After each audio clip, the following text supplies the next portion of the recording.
Okay, man. One other thing that might affect the quality of how your instrument plays, like your electric guitar, is the relief that's in the neck of the guitar. And you know what the relief is. If you was to look at the guitar neck, normally it would be like a piece of wood. Generally, I get this out any uh, like glare. Usually the piece of wood is straight. It's just a straight piece of wood.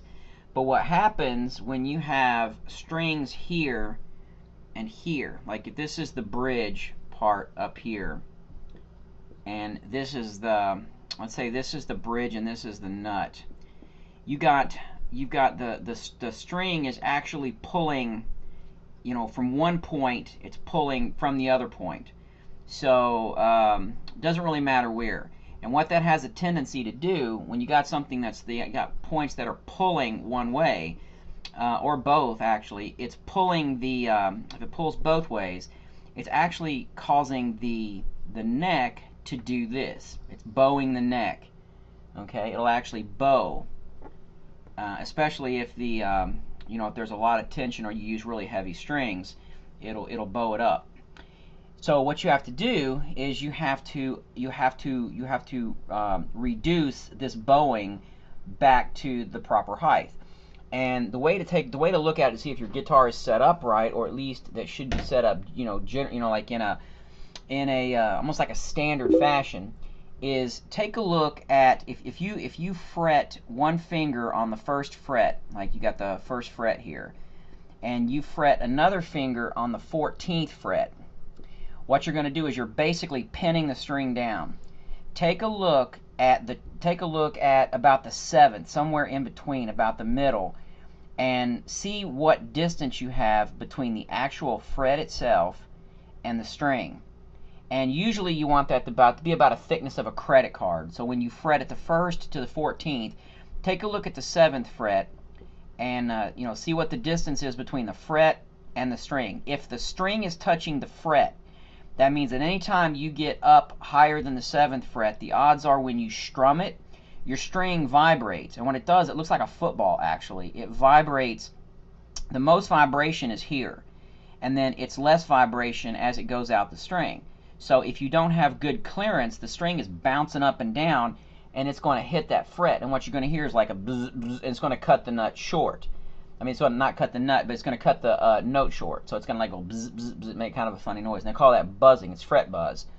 That's so relief on the neck. If it's too little, it's going to fret buzz on you. If it's too much, you're going to have to push the strings. Like if this is the string here, you got to push it way down to get to the fretboard, and that's going to make it fret sharp. Even if it's okay, even if the distance is okay here and okay back at the 14th, it's still going to fret sharp. So you have to adjust the relief on the neck. And like I say, once you fret it at the 1st and the 14th, around the 7th, look for about the thickness of a credit card. Now, if you really hit the strings hard, I mean, you bust on them, then you might have to make it a little bit more. But anyways, so what you have is a truss rod. You generally have like an Allen wrench looking hexagon or octagon looking bolt that's inside the neck of the guitar. And that's the adjustment for the truss rod. When you twist it one way, what it does is it creates the same pull as your string. It puts bow in the neck, or it tries to bow it the other way. So what it does is it actually forces it forces the thing out straight, which will take the bow, and as the strings are pulling it this way, it's forcing the neck of your guitar to elongate, to go back to its normal position. So what it does, it's just a slight bow, and you have to adjust that truss rod. They do not come from the factory that way, and just because you got it from a friend does not mean that he had it set up or that he did it right. Some people don't even realize that it needs to be set up. They just buy it, play it. They don't like it. If they don't like it, then they'll just blame it on the guitar, blame it on themselves. Like, well, the guitar's cheap. But just because it's cheap or inexpensive doesn't mean it's not going to play fairly decent. So yeah. Now, like I was showing you once before, on the actual height of the string, That's really important, and it's the same on acoustics, it's the same on electrics. You know, it doesn't really make any difference. Each guitar manufacturer has a standard that they use, and well, I'll show you. So what they'll do is they'll say at the first fret, you know, at the first fret here. Let's see, let me get this kind of flat. At the first fret, you've got a clearance between the string, this is your clearance here, and the actual fret. And then between around the 12th fret or so, you'll have the string, same string, and you'll have a certain clearance between that and the actual fret itself. And they'll give it to you in, like, whether it's 1/8 of an inch or millimeters or whatever. And that's the optimum for that instrument based on that design. Some people like it lower, some people like it higher. Now, if you're going to play a slide guitar using something like this, which is a pick slide that you stick on your finger and slide up and down the strings, then what you want is high action. You want the action way up here. Because when you play with a slide, you're not fretting the note. You're not actually pressing the string down to the fret. You know, you're not like, if this is your you know, fretboard down here, you're not pushing the string down.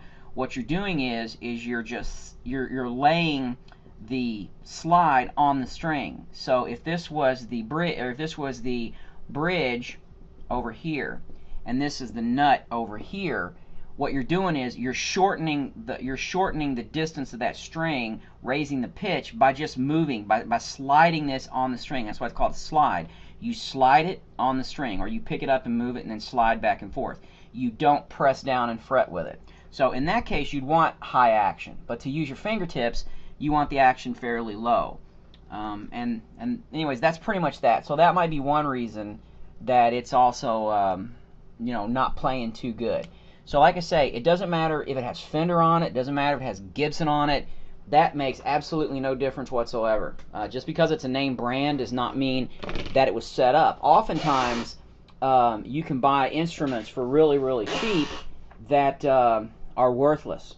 You know, it's a name brand, but it's worthless because it was flawed in manufacturing, but somehow it got in the system. People don't want it, and they get rid of it, and I don't like this, it doesn't play good. Could be this, you know, it just could be something as simple as just bad strings. But anyways, I thought that might help you understand a little bit about, you know, the relief on the neck and why it's important.